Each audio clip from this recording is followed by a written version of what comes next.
Welcome to this system IAS. हम लोग 71 BPSC का प्रिपरेशन कर रहे हैं माइंड मैप के थ्रू, जिसमें हम लोगों ने शुरुआत किया पॉलिटी से। पॉलिटी कंप्लीट हो चुकी है। उसके बाद हम लोगों ने देखा एंशिएंट इंडिया भी कंप्लीट हो चुकी है। दोनों का जो लेक्चर पड़ा हुआ है प्लेलिस्ट में, ठीक है, वहाँ से जाकर आप देख सकते हैं। और अगर आपको पीडीएफ चाहिए तो पीडीएफ आपको मिलेगा टेलीग्राम चैनल पे, और टेलीग्राम चैनल का लिंक जो है चैनल के डिस्क्रिप्शन बॉक्स में मिल जाएगा, वहाँ से जाकर आप ज्वाइन कर लीजिए, ठीक है। आज हम लोग पढ़ने वाले हैं मेडिवल इंडिया का लेक्चर नंबर 4, जिसमें हम लोग पढ़ेंगे चोला एम्पायर के बारे में, ठीक है। इसके बाद हम लोग पढ़ेंगे लेक्चर नंबर 5 और 6, जिसमें देखेंगे हम लोग दिल्ली सल्तनत के बारे में 2 पार्ट में डिवाइड करके पढ़ेंगे। उसके बाद मुगल को भी 2 पार्ट में डिवाइड करके पढ़ेंगे, ठीक है। 20-20 मिनट का होगा ये लेक्चर, और इस तरीके से जो मेडिवल इंडिया कंप्लीट हो जाएगी। देखते हैं हम लोग आज क्या क्या कंप्लीट करने वाले हैं। तो चोला एम्पायर को देखेंगे हम लोग, थोड़ा मैप में देखेंगे क्या है कहानी, लोकेशन, ठीक है। विजयालय इसका फाउंडर था। उसके बाद है राजा 1, राजेंद्र 1, ये सब इम्पोर्टेंट रूलर था, ठीक है। और उसके बाद देखें एडमिनिस्ट्रेटिव सिस्टम, ठीक है। Important committee, revenue important committee से सवाल पूछा गया है, ठीक है। रेवेन्यू सिस्टम में क्या कहानी था, सभा क्या होता है, उर क्या होता है, नगरम क्या होता है, ये सारी चीज़ों को हम लोग देखेंगे, ठीक है। उसके बाद हम लोग देखेंगे भैया कि रामायण जो है तमिल में लिखा गया था, कौन लिखा था, क्या जी के। उसके बाद इनका जब एंड होता है तो किनके द्वारा होता है भैया, पांड्या, होयसाला, यादव, काकतीय, तो उनके बारे में थोड़ा देख लेंगे हम लोग। इस तरीके से चोला एम्पायर जो है कंप्लीट हो जाएगा। एक एक करके चीज़ों को कंप्लीट करते हैं। सबसे पहले थोड़ा सा मैप देख लेते हैं क्या लोकेशन है। देखो, पहली बात तो ये कि फ्यूडेटरी था किसका, पल्लव का था, विजयालय, ठीक है, विजयालय, ठीक है। पल्लव का फ्यूडेटरी था, ठीक है, सामंत था। देखो यहाँ पे उरैयूर, ठीक है, और तांजावुर, और यहाँ गंगाईकोंडा चोलपुरम, ठीक है।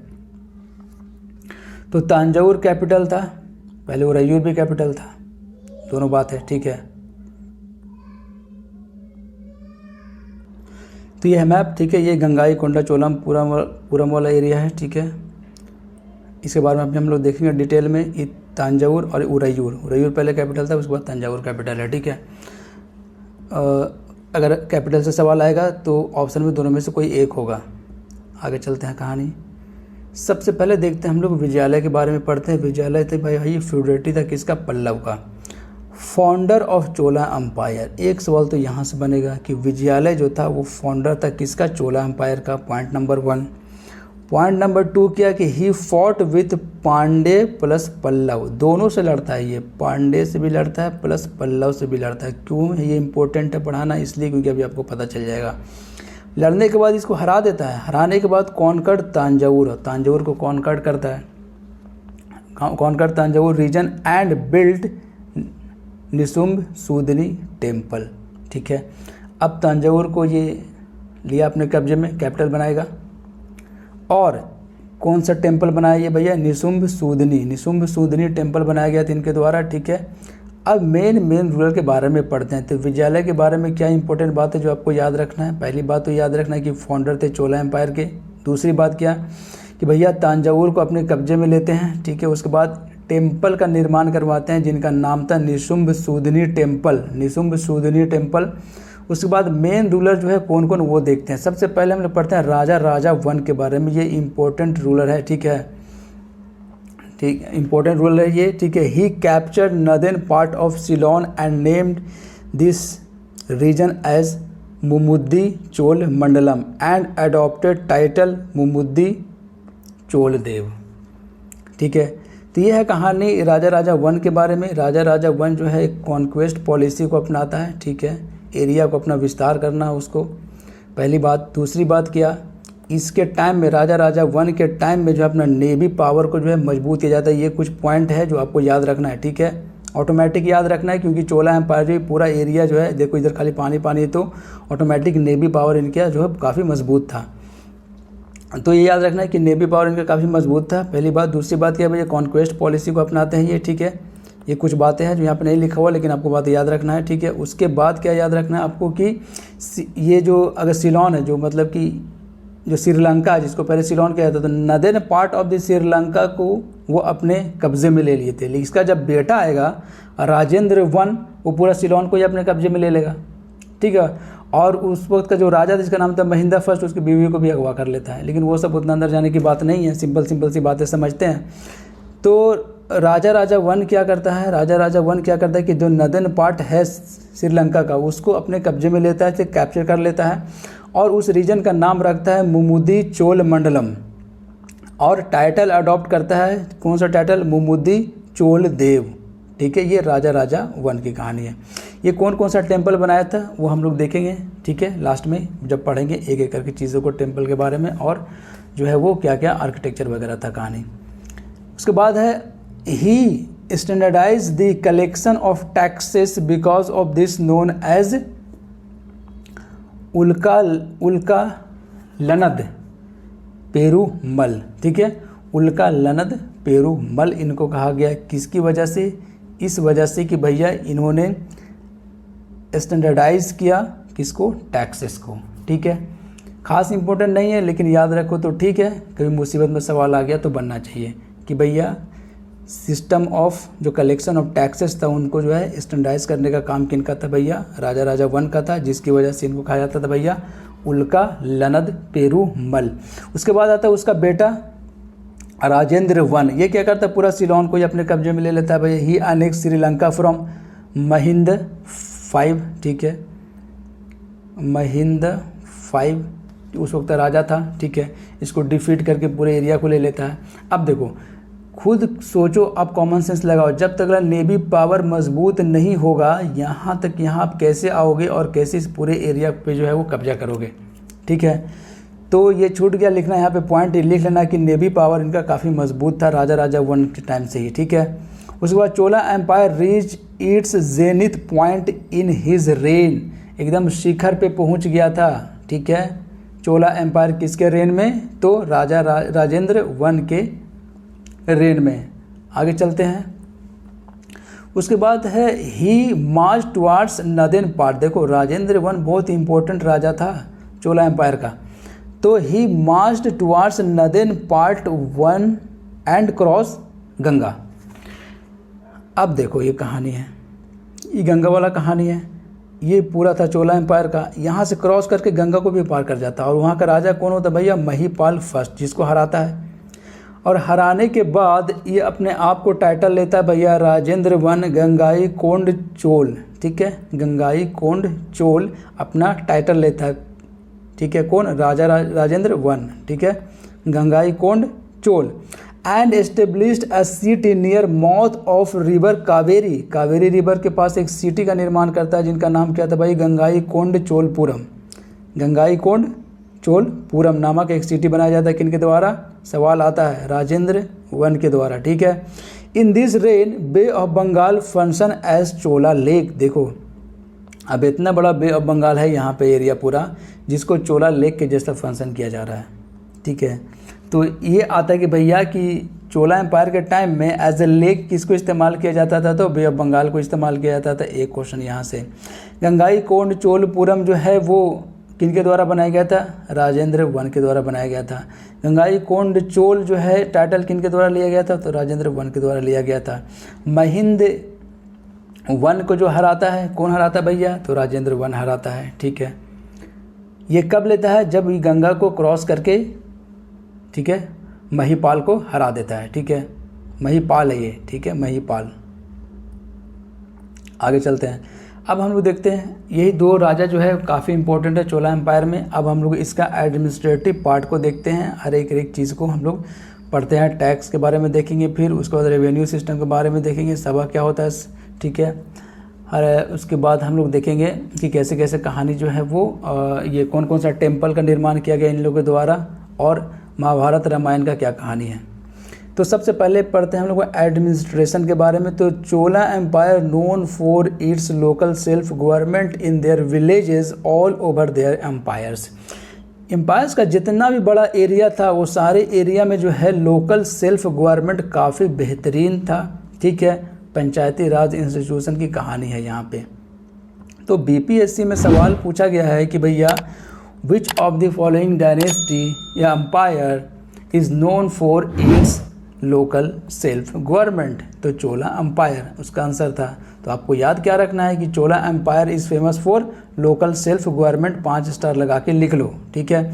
उसके बाद इंपॉर्टेंट कमेटी के बारे में पढ़ते हैं, इसलिए पढ़ना इसको ज़रूरी है क्योंकि यूपीएससी में भी और अदर पीसीएस में भी यहाँ से सवाल पूछा गया है, ठीक है।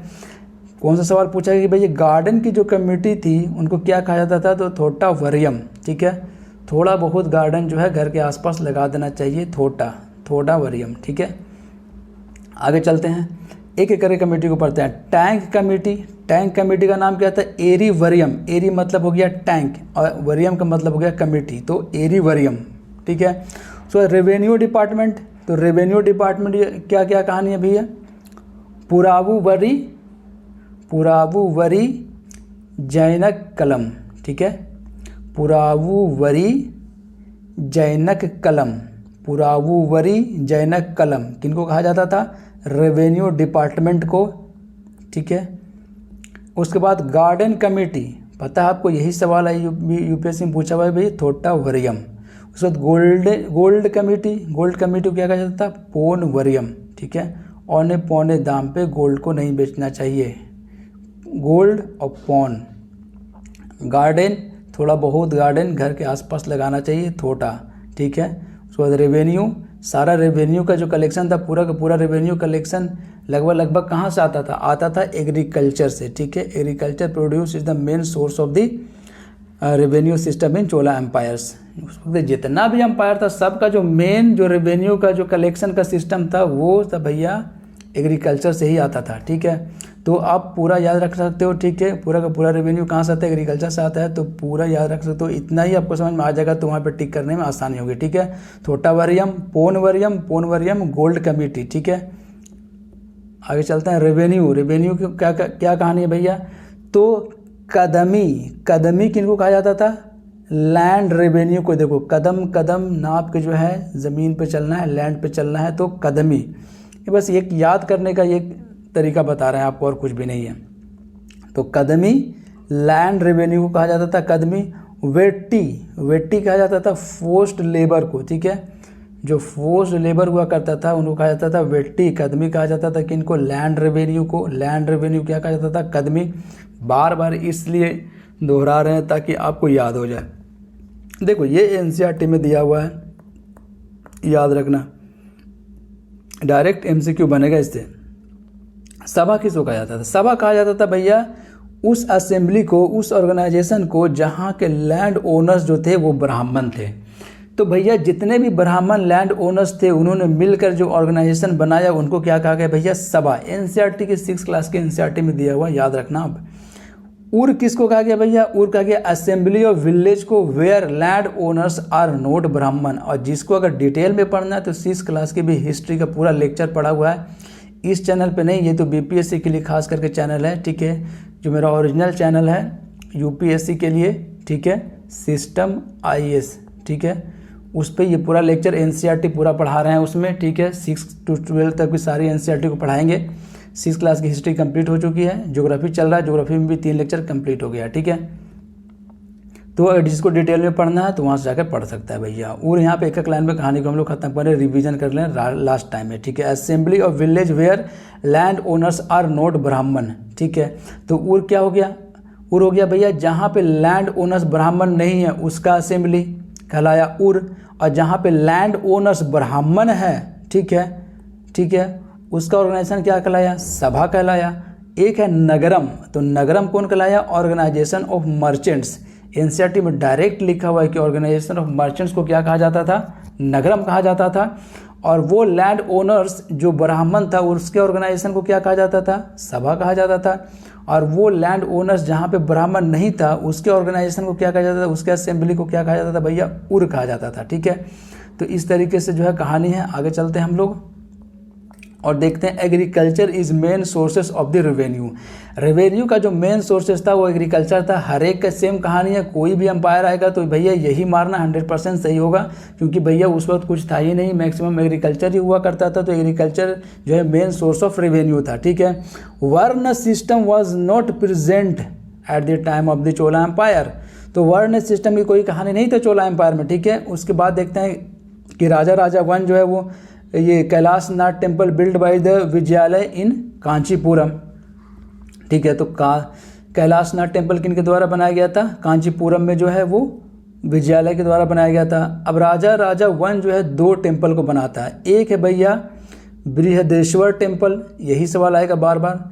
क्यों? इसलिए सवाल ये टेम्पल से नहीं आता क्योंकि दोनों एक ही टेम्पल का नाम है, राजा राजा टेम्पल। ठीक है, बृहदेश्वर टेम्पल को ही कहते हैं, लेकिन राजा राजा का नाम मेंशन कर देगा तो भैया फिर तो मारना आसान हो जाएगा ना स्टूडेंट के लिए। लेकिन वैसा नहीं पूछा जाता है, हर बार यही पूछा जाता है कि बृहदेश्वर टेम्पल कौन बनाया था। तो बृहदेश्वर टेम्पल की build by the Raja Raja one. एक और टेम्पल राजा राजा वन बनाया था जिसका नाम था गोमतेश्वर टेम्पल। तो Gomateshwara temple plus Brihadeeswara temple were built by the Raja Raja one. ठीक है, और राजा राजा टेम्पल किनको कहा जाता है भैया? बृहदेश्वर टेम्पल को कहा जाता है। याद रखना 3 टेम्पल के बारे में अभी हम लोगों ने देखा। Kailashnath temple build by the Vijayalaya कहाँ है भैया? कांचीपुरम में है। राजा राजा टेम्पल बोलो या बृहदेश्वर टेम्पल बोलो, दोनों बात एक ही है। और गोमतेश्वर टेम्पल, तो 2 टेम्पल हो गया, बृहदेश्वर टेम्पल और गोमतेश्वर टेम्पल। ये दोनों किसने बनाया था भैया? राजा राजा वन ने बनाया था। आगे चलते हैं, famous bronze sculptures made during Chola empire. ठीक है, तो ब्रॉन्ज स्कल्पचर्स जो है, ठीक है, कौन बनाया था भैया? किनके टाइम में बना था? ये बना था चोला एम्पायर के टाइम में। तेलुगु वर्जन ऑफ महाभारत जिन्होंने लिखा तो उनका नाम क्या था?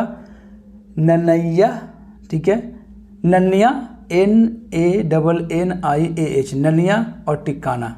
ठीक है, ठीक है, ननिया और टिकाना ने मिलकर क्या लिखा था? महाभारत लिखा था। किसमें? तेलुगु में। ठीक है, और ये कंबन वाला तो कितना बार सवाल आ चुका है कि भैया रामायण इन तमिल किसके द्वारा लिखा गया था? Written by the कंबन। ठीक है, ये कई बार सवाल आ चुका है। ठीक है, कि रामायण इन तमिल रिटन बाय द कंबन। ठीक है, रन्ना पोन्ना पंपा 3 jewels of the Kannada poetry. ठीक है, तो रन्ना पोन्ना पंपा 3 jewels of the Kannada poetry पहले भी हम लोगों ने देखा, अभी देखा। ठीक है, एक नटराज जो है, नटराज की जो मूर्ति है वो भी फेमस है चोला एम्पायर में। ठीक है, वो भी याद रखना, आप गलती से छूट गया यहाँ पे नटराज। ठीक है, स्कल्पचर्स जो है वो इम्पोर्टेंट है। ठीक है,